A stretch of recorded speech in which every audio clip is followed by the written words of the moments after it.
Good day, everybody. My name is Deanne Felton-Scott. I'm an occupational health and safety educational consultant in prevention services at Workplace NL. Welcome today to Preventing Stress and Burnout in the Workplace. Mental health and psychologically healthy and safe workplaces are topics that are gaining a lot more interest and attention these days. As an employer, including mental health in your business model just makes sense. And it's so important to creating that overall healthy and safe workplace.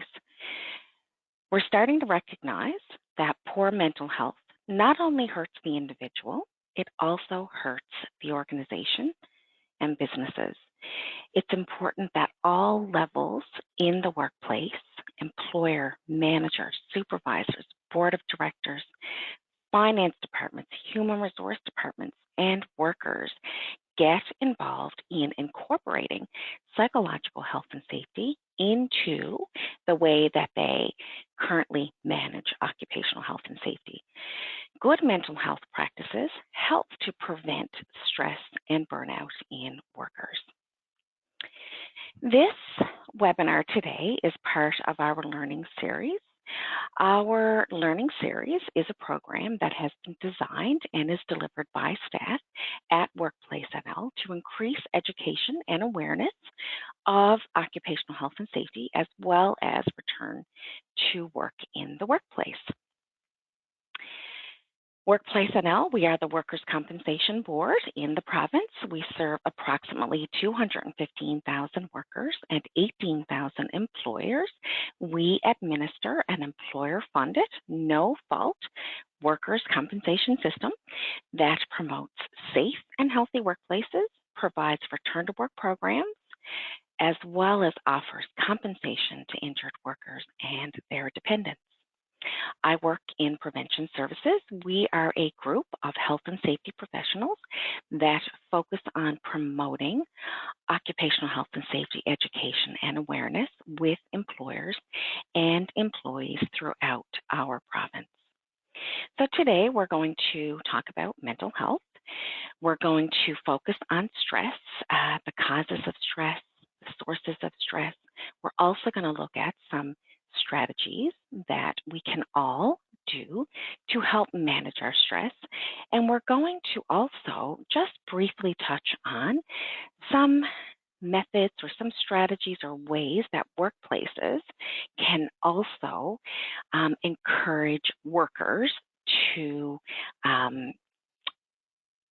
find ways and incorporate these stress management strategies into their daily lives. So let's start by defining what psychological or mental health is.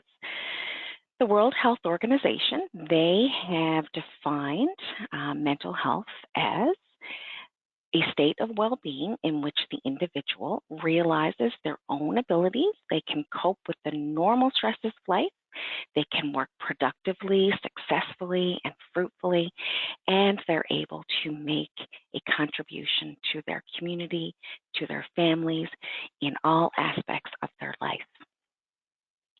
So 1 in 2 Canadians will experience a mental health problem or illness by the time they are 40.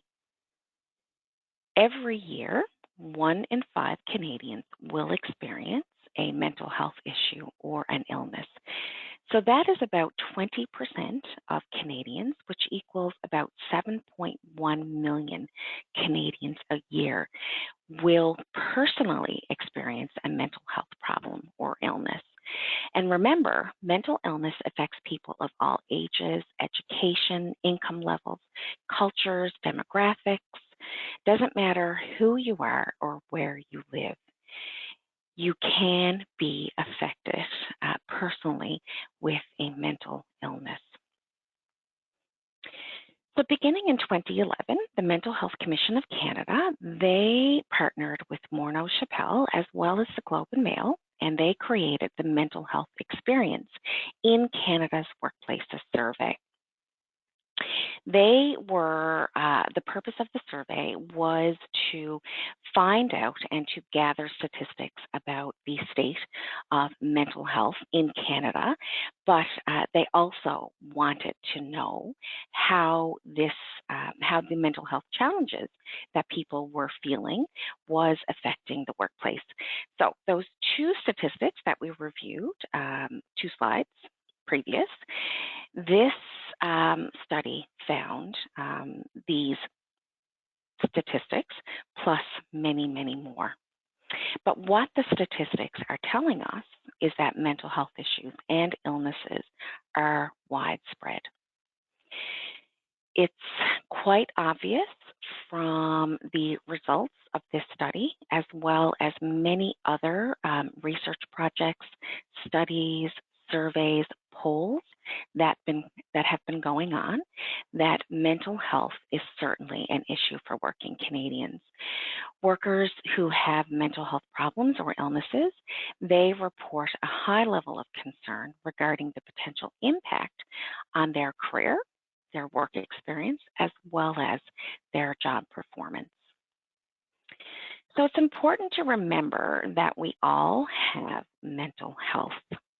1 in 5 of us have a mental health condition in any given year.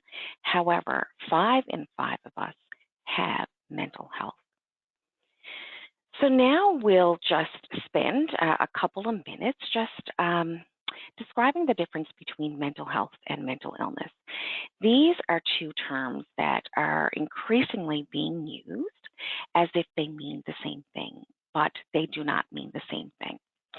So let's start with mental health. So in the course of a lifetime, not all people will experience a mental illness, but everyone will struggle or have a challenge with their mental well-being, just like we have challenges with our physical health from time to time. A few days of feeling down, having the blues, feeling a little off is no different than having the cold and should not be treated any differently. Like when we have a cold or a stomach flu, we take the time to rest, recharge, and just take care of our body and our physical health. So why should taking care of our mental health be any different? When we talk about mental health, we're talking about our mental well-being, as the definition of the World Health Organization has stated. Our mental well-being is our emotions, our thoughts, our feelings, and our ability to solve problems and overcome life's difficulties. It includes our social connections and our just general understanding of the world around us. It's not necessarily being happy, it's about how we effectively manage the challenges that we have in our daily lives. Mental illness is different. A mental illness is an illness that affects the way that people feel, behave, or interact with each other. A mental illness is diagnosed by a medical professional, and there are many different types of mental illnesses, and they all have different symptoms that impact people's lives in different ways. A mental illness is a combination of atypical thoughts, emotions, behavior, and relationships with others that affect their ability to function. It's important to note as well that you can have 2 people that have both been diagnosed with the same mental illness, but they can have completely different symptoms because we are all different and we can present different symptoms. So mental health, it's not black and white in that we either have issues or we don't have issues. It lies along a continuum, and it can change depending on the challenges that we face. So on this slide, we have the continuum of mental health. And this is a really good way to explain how our mental health can sort of move back and forth throughout our work lives.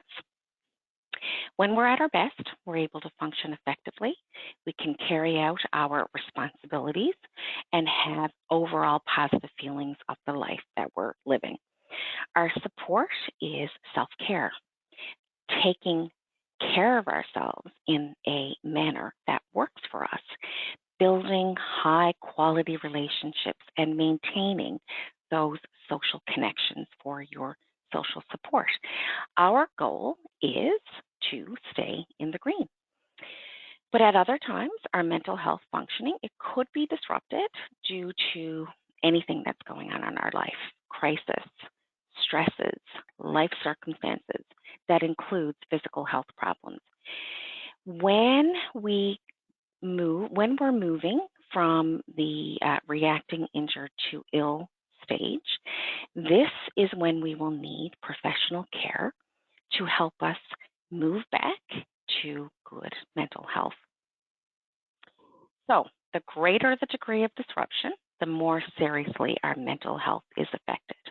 And we can move back and forth along this spectrum throughout our lives. As we've just learned in previous slides, 1 in 2 of us will be in the orange or the red before we reach the age of 40, and 1 in 5 of us at any given time throughout the year can be there as well.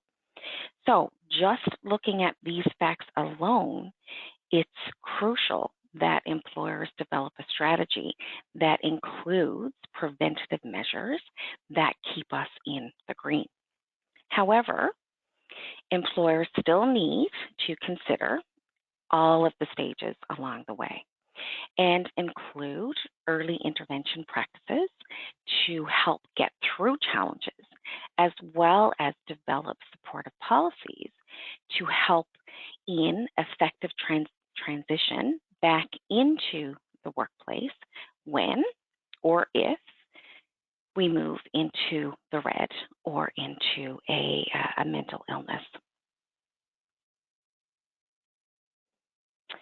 Mental Health Research Canada, they have conducted 6 polls during COVID-19. The first one was in April of 2020, and the latest one was just released actually the beginning of May.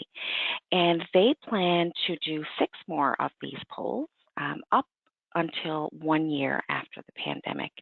So what they found was just a snippet of what they found actually on this slide. There's many other results and statistics that they have put into their final reports. But here's what they found. The outbreak and restrictions have led to both anxiety and depression. In poll number 1, which was April of 2020, the proportion of the Canadians reporting high levels of anxiety quadrupled while depression doubled. In poll number 6, the proportion of Canadians reporting high levels of anxiety still remains 4 times at pre-COVID, while twice as many still report that they are depressed. It was also found that people who self-reported both depression and anxiety increased 70% from poll 1 to poll 6. So a lot of Canadians are self-reporting the situation or that they're currently living with when helping to get them through depression and anxiety that they are feeling as a result of this pandemic. So significant numbers. The levels of anxiety and depression are serious. 2/3 of respondents reported that these levels would be classified as moderate to severe using a psychological distress scale called the Kessler. More than 1/2 of the respondents say that the economic downturn is having a negative impact on their health. And the highest levels of anxiety are most prominent in Ontario and Alberta. They also found in poll 6 that Social isolation is now the leading self-reported stressor, having a negative impact on mental health. This has been steadily increasing over the 5 polls, but has increased further again in poll number 6. So as we can see from these polls alone, there are many Canadians that are feeling the mental health effects of the pandemic and of the restrictions that have been placed on us to flatten the curve and control the spread of the virus.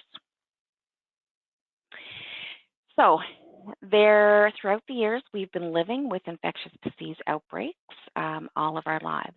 For me, this is my first infectious disease outbreak or pandemic. But in the throughout research that has been being done in perhaps the last 50 years, researchers have determined that there is even more stress that is associated with an infectious disease outbreak. You may find yourself being afraid and worried about your mental health and about the health and of those that you love, your friends, your family. You may also be worried about your finances. You may also be worried about losing some of those support systems that have helped you in the past deal with your stress. You may see changes in sleep or eating patterns, as well as difficulty in sleeping or being able to concentrate on a task at hand. You may see a worsening of symptoms if you have chronic health or mental health conditions. You may also see an increased use of tobacco, alcohol, and other substances. So let's define stress. Generally speaking, stress is defined as any type of change in our lives that requires immediate attention or adjustment that causes physical, emotional, or psychological responses. So basically, it's being exposed to a situation that requires us to respond immediately, and that response can cause our bodies to react physically as well as emotionally and psychologically.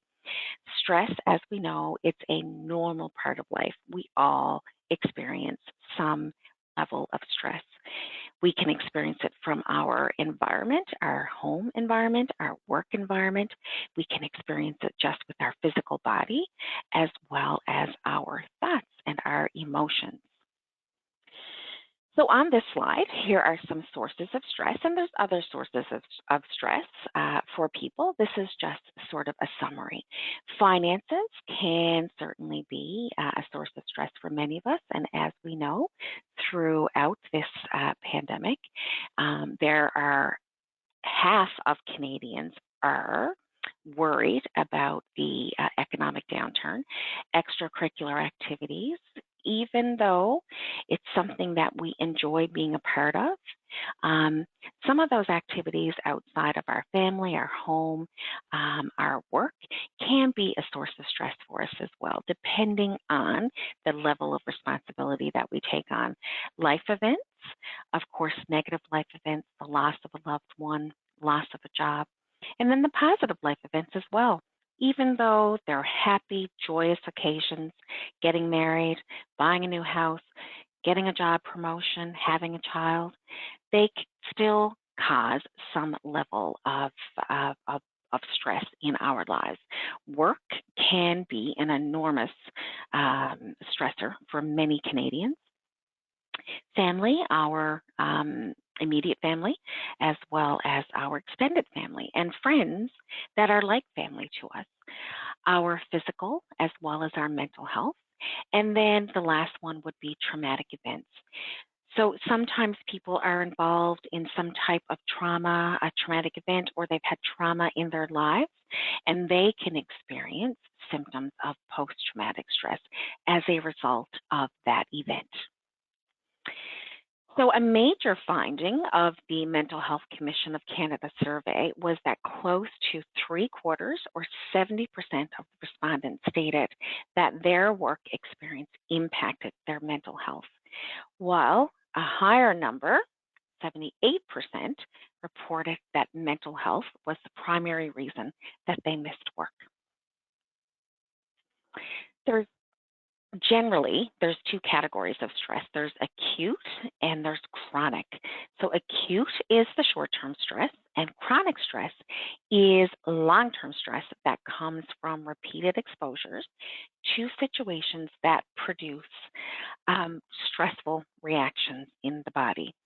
So examples of acute stress would be anything that you suffer for a short period of time, a traffic jam, having an argument with somebody that is close to you or means a lot to you, being criticized by your manager or a coworker, or even someone breaking into your house when you're not there. These are all examples of situations that would cause us to have short-term psychological, physical, and emotional reactions. But let's say that you're covering for a colleague who is not able to work for whatever reason. In addition to having your own work, you have a difficult relationship with your manager or some of your colleagues. You live in a high crime neighborhood, or you have a family member who perhaps is chronically ill. These are all examples of acute stress that can turn into chronic or toxic stress if you leave them uncontrolled. Our bodies are really good at handling these short periods of acute stress. We're designed to recover quickly from these types of situations, but stress should only be temporary. Once we've passed that fight or flight moment, our heart rates and our breathing should slow down, and our muscles should start to relax, and our physical body should return to its natural state without having any lasting negative effects. Our bodies, though, aren't so good at handling this chronic stress. Over time, what chronic stress does is that it gradually increases our resting heart rate, our blood pressure, our breathing rate, as well as the overall levels of muscle tension in our body. So what happens is that the body now has to work even harder when it's at rest to keep you functioning normally. So in other words, chronic stress creates a new normal inside of our bodies, which we are constantly trying to adapt. Chronic or toxic stress can affect the mood, the behavior, or the physical health of those who are experiencing it. From a mood or from, I guess, a thinking perspective, we can become forgetful. We can have higher than normal levels of anxiety. We can become restless, irritable, defensive. Mood swings are common. We can be more easily angered, hang on to that anger for longer periods of time, and have more frequent periods of anger. We can also become hypersensitive, and it can also affect our thinking to be able to think clearly and to focus on the task at hand. Physically, we can experience muscle tension or pain, fatigue and insomnia, headaches, chest pains, stomach and digestive issues. We can also have an increase in our heart rate, our blood pressure, high blood sugar, as well as cholesterol. Stress affects every system in our body, which is why you see so many symptoms of stress on our physical and our mental health. The nervous system, musculoskeletal system, respiratory, cardiovascular, endocrine, gastrointestinal, even our reproductive system is affected by these high levels and long periods of chronic stress. So stress is a reaction to a situation, and it's also individual. What may be stressful for one person may not be for another. So here is a little scenario. There are two people stuck in the same traffic jam. The driver on the left, she starts thinking that while the slow traffic is going to slow her down, it's not the best way to go to work or to go to meet a friend. It's really not the end of the world. She also realizes that there's really no point in getting angry or freaking out, since that's not going to make the cars move any faster. So instead, she just decides that she's going to use the extra time to listen to the radio or listen to her favorite podcast. She just calmly waits until the traffic starts moving, and then she just continues on her way to wherever it is that she's going. But the other driver, she is reacting very differently to the slow traffic and to the traffic jam. She's sitting there, she's fuming, she's throwing her hands up in the air. She's thinking that the traffic jam is totally awful and the worst thing that could happen, and has totally ruined her day. She becomes increasingly agitated as the traffic jam continues because she's working herself up in her reaction to the slow traffic. So in this example, the traffic jam is the same stressor, but of course we can see that it has produced two entirely different outcomes. The first driver and her outlook, her reaction to the situation, has led to her to just drive away from it, none the worse for the wear, while the second driver experiences significant negative stress. She has placed her body in that fight or flight response, which will probably continue to cause her to remain angry and upset long after the traffic has resumed moving. All of her body systems are on high alert and having to work overtime to get them back to that normal state. So the perception of being in control, rather the reality of being in or out of control, is an important buffer of negative stress. When people feel that they are not in control, that's when they start feeling stressed, even if they actually are in control and simply don't know it. So it's important that you look at situations for those things that are within your control and let go of the aspects of that situation that are not in your control. You can't control being stuck in that traffic, but you can control how you react to it. So what causes stress in the workplace? Basically, what it is that there's high demands with low resources and low control over the work, the amount of work that's coming in, the organization of the work, the delegation, those types of things. There's really two main causes of stress as well. We have the individual personal factors. Some individuals may be more prone to stress than others because of individual factors, coping skills, personality, demographics, social support, as well as genetics. However, there are organizational factors or workplace factors that employers can identify, evaluate the harm to workers, as well as put controls in place to minimize the psychological harm to workers. And just going back to those statistics, as an employer, we cannot turn a blind eye and say that it's the susceptibility as well as the reaction of the person, and it's not the workplace that plays a role in stress.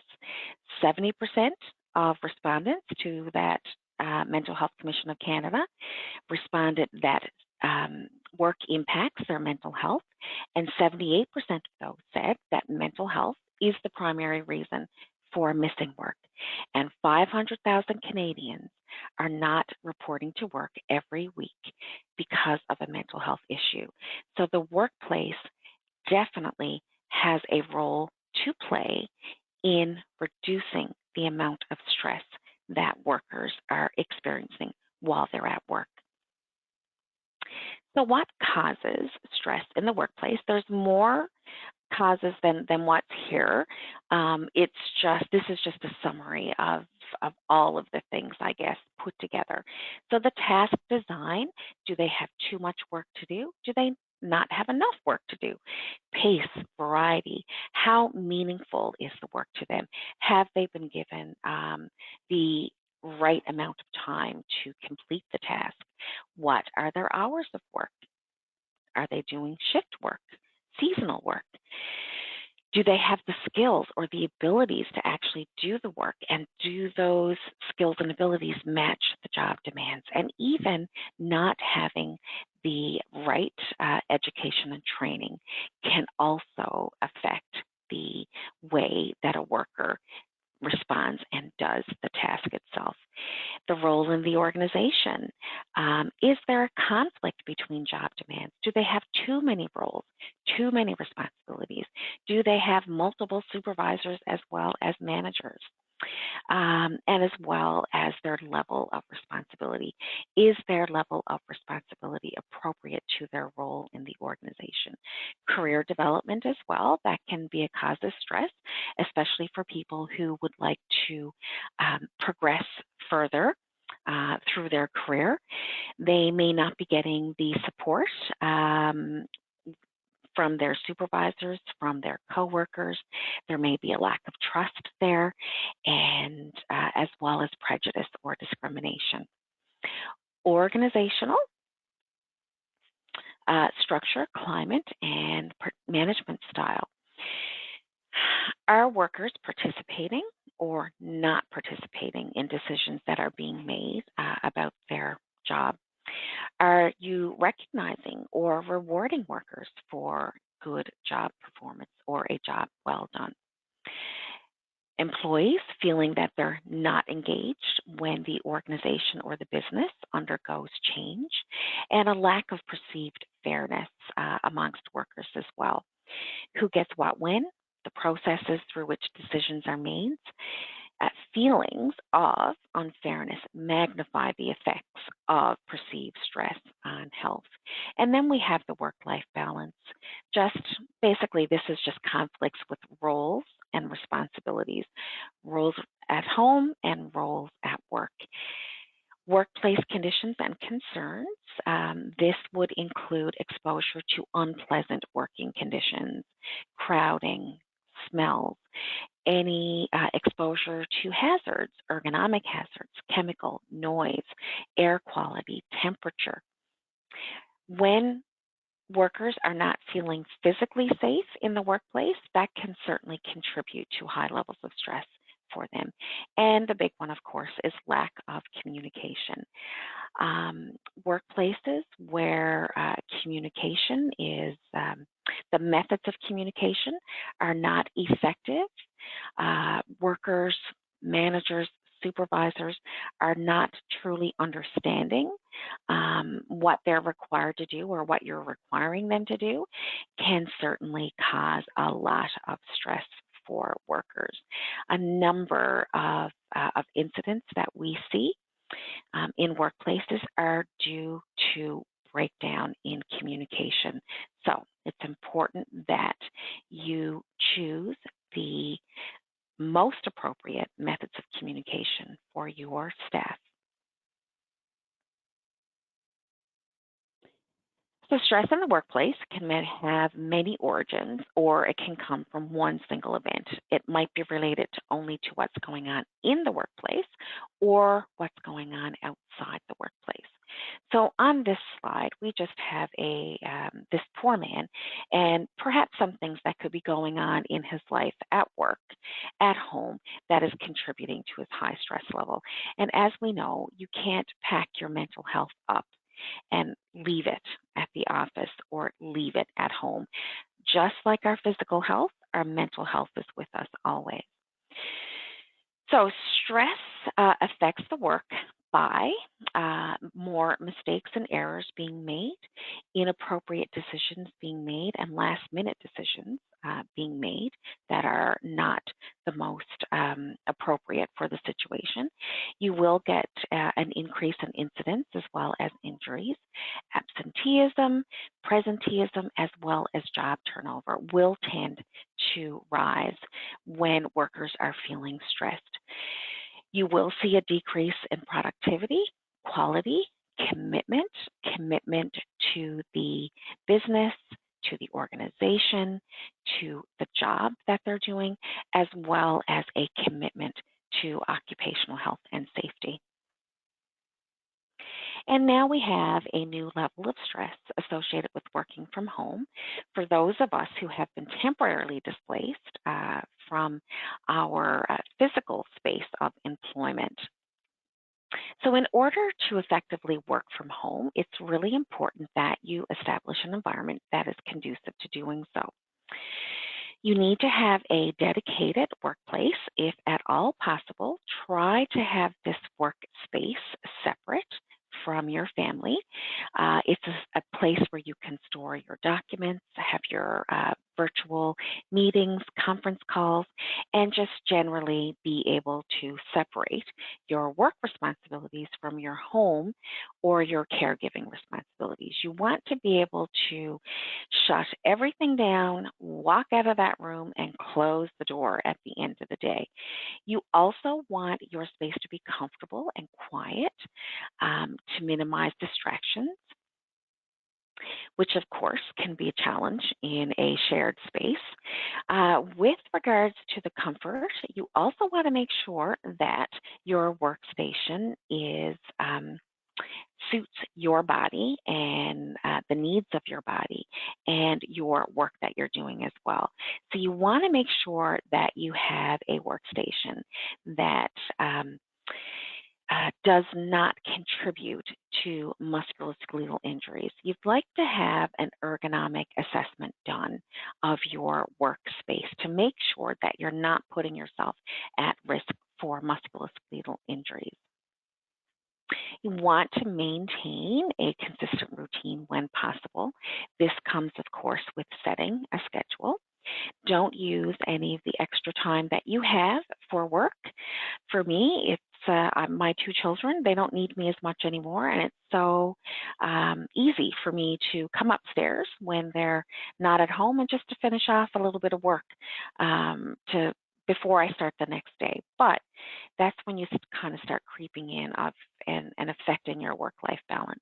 Make sure that you take your regular breaks, which includes micro breaks, and incorporate good, healthy eating into your daily diet.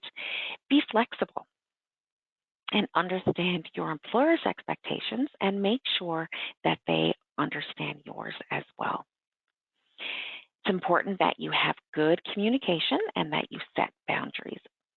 Good communication between workers that are dispersed through probably 30, 50, 100 places now and aren't next to you or in the same physical building as you. So it's important that you have methods that are most appropriate for the needs of your workplace.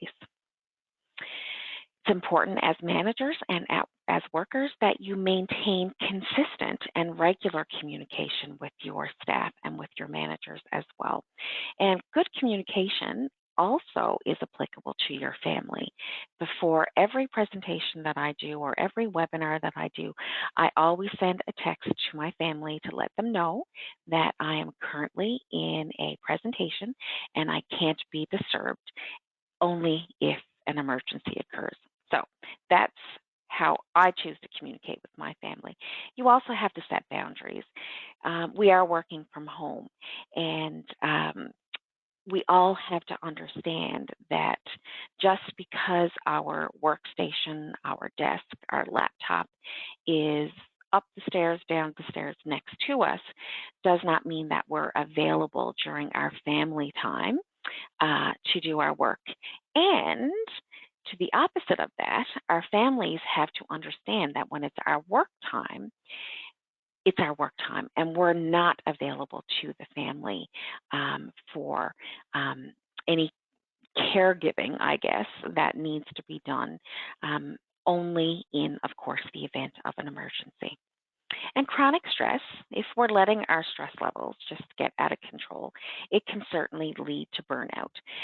Burnout is not a condition that has been formally defined by the American Psychiatric Association, but they describe it as being emotionally depleted, feeling frustrated, just tired of going to work, finding it very difficult to deal with others at work, being detached or cynical, being less empathetic with others, detached from the work itself, or just seeing work or the elements of the work as a source of frustration. Low personal achievement.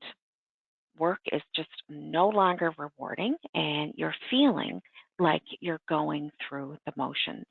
And then you can also experience what psychologists have called depersonalization. What this is that the thoughts and the feelings that you're having, they don't seem like they're real or that they actually belong to you. Burnout is definitely having more of a growing impact on workplaces, in particular in advanced economies like we have here in North America, as well as during times of economic downturn. And we know that this pandemic has led to an economic downturn for many of us. So what can you do to manage your stress and reduce your risk of burnout? Well, ultimately, what you need to do is build your resilience. Resiliency is key to managing stress in our daily lives. So psychologists, they've defined resilience as the process of adapting well in the face of adversity, trauma, tragedy, threats, or significant sources of stress. Those sources would include family and relationship problems, serious physical or mental health problems, or workplace, and financial stressors. Resilience really is bouncing back from difficult life experiences. And when you're bouncing back from these experiences, you can have personal growth and development so that the next situation that you encounter, you're able to deal with this one more effectively. So in the occupational health and safety world, we like to, of course, talk about planning. Everything with us is planning how you're going to keep you, yourself, your workers safe. So taking this analogy and transferring it to stress, you want to develop a plan to decrease your stress. You need to recognize your stressors. You need to evaluate the risk evaluate what they're doing to your mental as well as your physical health, and the risk of contributing to physical and mental health conditions. Once you do that, then you need to find a way to, first of all, eliminate that stressor. If you can't do that, then you need to find ways that's going to actually lower the risk of psychological harm or injury to you. The first thing, of course, as part of the recognition, is finding your stress triggers. You want to, the best way to do this is to actually journal for a week or two to find those situations that created the stressful reactions within you. You want to write down and journal, record, I guess, who was involved, what the situation was, when it happened, where it happened, how did it make you feel? Were you angry, sad, frustrated? Once you get all of this, then you want to review it. Once you're reviewing, then you can find the patterns among your stressors and how you reacted to them. Once you're doing this review, you might find some obvious causes of stress, such as threat of losing your job or just some obstacles that you're coming up against in a project that you're doing. But you might also notice some persistent but kind of low-level, flying under the radar causes of stress. Maybe your commute to work is creating some level of tension for you. The pace of the work, interruptions that you're having in the work, or even that uncomfortable workspace. It sort of becomes a part of your job, and you don't really realize what it's doing to your physical and your mental health until you start recording it. So I certainly encourage you to start a journal and really try to find your stress triggers. So something that we can all do, and the big three in managing stress, as well as helping to build your personal resilience, is to get the right sleep, the right food, and to make sure that you have the right movement. These are the three big long-term lifestyle associated activities. Sleep is our power. It's what gets us ready to take on our day. Food is our fuel and provides us with the energy to give us that power. And movement is our medicine. It helps to keep our mental health as well as our physical and musculoskeletal health in check. So let's start with fatigue. The topic of fatigue is a big one, and there's more and more research that's being done to how fatigue contributes to workplace incidents. But let's start by defining it. Fatigue is the mental or physical exhaustion that stops a person from being able to perform or function normally. It usually refers to some type of impairment in being able to do your work or do your task in a manner that, in the ideal manner, I guess. It's more than simply feeling tired or drowsy. It's caused by extended periods of physical or mental exertion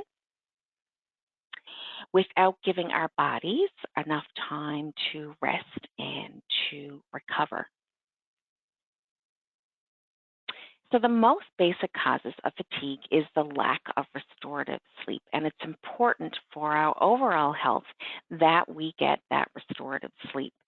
Our bodies need it in order to perform restorative functions like muscle growth, protein synthesis, and muscle tissue repair.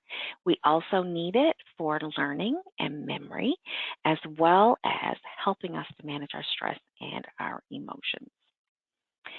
And the second big thing that we can all do is making sure that we're getting the right types of food incorporated into our daily diet. Canada's Food Guide is a great resource that we can all follow. It's based on science and it's based on best practice. So I encourage everybody to try to incorporate all of those nice, colorful foods into your diet and to stay away from the over-processed foods, because that's not real food. That's food-like substances. That's not going to give you energy. That's going to zap your energy. It's also important as well that you the common recommendation, I guess, is 2 liters of water a day. So try to get that into yourself as well. And of course, movement. Movement is a medicine for creating a change in a person's physical, emotional, and mental states. Movement doesn't just include going for that walk lunchtime or going for a run after work. Movement means that you incorporate short periods of getting up, getting away from your desk, and moving around. So some of the things that you can do throughout your day, the big things that we encourage is to do micro breaks every 20 to 30 minutes. Instead of taking the elevator, take the stairs. Instead of this is one thing that I've done when I'm back in the office. I have moved my garbage as well as my recycling bins out of my cubicle, which gives me the opportunity to get away, get up from my desk when I have to put something in the garbage or when I need to put something in the recycling bin. I've also replaced my large water bottle with a smaller water bottle. So that gives me the opportunity to actually be able to get up from my desk more often to go and get some water. You also want to, when you're on the phone, make sure that you have a headset and that you can stand and move around while you're talking on the phone. Include standing breaks or micro breaks in any type of meeting that you have. Break time. Go for a walk in the parking lot. Walk up and down the stairs of your building. It's just your body just needs that opportunity to move away from the desk to get itself out of the posture that it's in, but also to give your brain, I guess, a break and just get away and re-energize. It's important as well that you pay attention to the thoughts and what you're telling yourself. We have about 90,000 thoughts every day. When we tell ourselves that the worst thing that could ever happen has happened or will happen, then we are going to have more distress and more worry in our lives. It's important that you replace your negative thoughts. Just imagine we could be having 90,000 negative thoughts a day. Start by recognizing that negative thought and then challenge it with a more positive thought.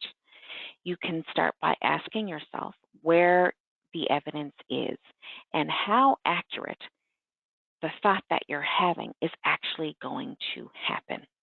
In all likelihood, the evidence that you're looking for is not there, and your analysis of the situation is completely wrong and inaccurate. So,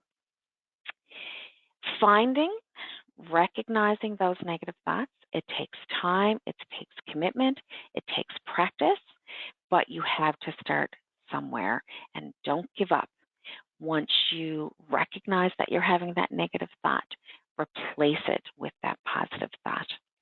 And on this slide, we just kind of have a summary of things that you can do to reduce your stress at work. Stretching, breathing, going home on time, taking your breaks, your micro breaks, exercising during work, after work, setting realistic goals, taking your vacation leave, staying organized, asking for help when you need it, staying hydrated, and make sure you eat well, caring for your coworkers when you recognize that they need support, practicing mindfulness, laughing. A sense of humor is a wonderful way to deal with our stress. Being social, resting and relaxing, getting out and enjoying the outside and enjoying the fresh air. And listening to music as well is a nice way that we can all sort of help us to get away from it all. I'm just going to focus on breathing. Sounds, we all breathe. It's involuntary, but it's something that we can certainly forget about when we're under stress or when we're crunched for time. Just remember some situations that you've been in where when it's over, you sort of let out this big sigh of relief because you're holding your breath.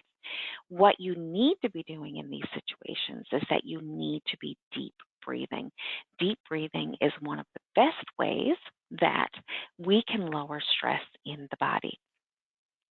This is because when we breathe deeply, it sends a message to our brain to calm down and to relax. Then the brain sends that message to our body. So those things that happen when we're stressed, the increased heart rate, fast breathing, the high blood pressure, they'll all decrease as you breathe deeply to relax. Breathing exercises, they're easy to learn, they're free, there's apps that you can use, Calm, Headspace, there's websites that you can use as well, and it only takes 1 minute of conscious deep breaths and breathing, breathing sessions to help you feel the benefits of what that deep breathing can do. So what can your employer do? Your employer can create a psychologically healthy and safe workplace, one where workers are safe, engaged, and productive. So generally, an individual is responsible for their own health and well-being, whether they're inside or outside of the workplace. However, as workers, we all have the right to a healthy and safe workplace and to return home at the end of the day in the same physical, mental condition that we came to work in. The employer is responsible to do no harm and to provide a workplace that is psychologically safe and a healthy place for workers to be. So a psychological hazard is an interaction that can affect the mental well-being of workers and cause psychological harm. So an interaction, it's not a thing or something that we can see. We can see when fall protection is not being used. We can also see when a guard is not, it has been removed, from a piece of equipment. But that harmful interaction is more difficult to find. There are 13 psychosocial factors that can create psychological hazards. Those psychosocial factors, they are found in the way that the work is carried out, deadlines, workload, work methods, as well as the context in which the work is happening. That includes the relationships and interactions with managers, supervisors, colleagues, coworkers, and anybody who is a part of the work. So there are long-term and short-term solutions for employers. We'll start with the long-term. CSA, they developed a psychological health and safety in the workplace standard back in 2013. This is a free resource that is available to all employers through the province, through Canada, really. It's based on the Plan, Do, Check, Act model, and it can be easily incorporated into your existing occupational health and safety systems. This standard does describe the 13 psychosocial factors that I spoke about earlier on the psychological hazard slide. And we do have a webinar that we deliver that focuses specifically on the 13 psychosocial factors. And but how I describe those is when you have these 13 psychosocial factors, it is a good place to work. When you don't have these psychosocial factors, it's not the greatest place to work. So some tips now for employers and things that can be done immediately. Be a positive role model. Consult with your employees on any decisions that are being made about the work that they're doing. Communicate with your employees one-on-one, face-to-face as much as you possibly can. When you do this, workers